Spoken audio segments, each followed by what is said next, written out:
Hi, I've been a tourist here in Bicol since 8 years. I was actually transferred here in Bicol for 8 years since 2014, if you do the math correctly.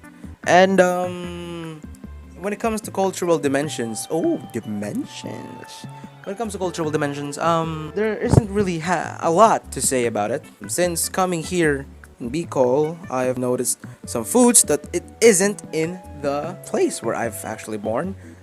For example, of course, Mayon volcano. That's a culture here. Second, the foods. The pili nut, the ginubatan, longanisa, which by the way is really tasty, and I've only tasted it once in my lifetime, and I can't wait to have more. Fourth is the pinangat of Kamalig. It's delicious, it's healthy, I guess.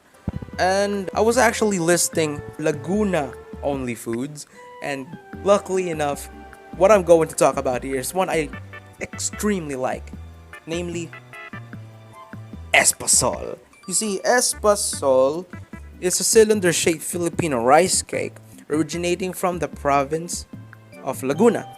It is traditionally sold during the Christmas season. It is made from rice flour, cooked in coconut milk and sweetened coconut strips, and afterwards dusted with toasted rice flour. It's also wrapped in Japanese paper. Aside from aesthetic purposes, it can also help control humidity and has a shelf life of 3 days. When you buy espasol, alright, you should eat it right away. Don't you wait for espasol to get rot in the 4th day. You eat that right away. Because I swear to God, it's chewy, it's tasty. You will like it.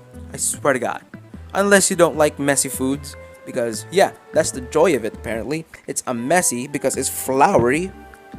And, yeah, look at this example here. What you're seeing right now is not a raw dough, okay? That's really not espasol. You get served like that. And then you put it in a table, or in a plate in the table. You slice it, and you eat it. So, it might be a little messy, but, you know, that's really the point of espasol. It's really bastos. Now, is it better than the food culture here in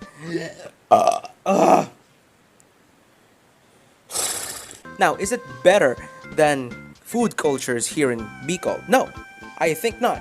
I think it's one great distinction of Laguna to Bicol, aside from language. As you can see in my background video, that's how it's actually made.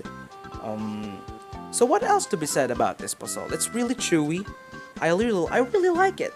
I was actually about to list a buko pie, but someone sells that in the terminal, so no. So I think I have nothing left to say aside from I have a great technical video upgrade now. I have green screen. Yes, I have green screen. I can do pictures whatever I want. But my cell phone is really limited. But anyways, that concludes our espasol adventure.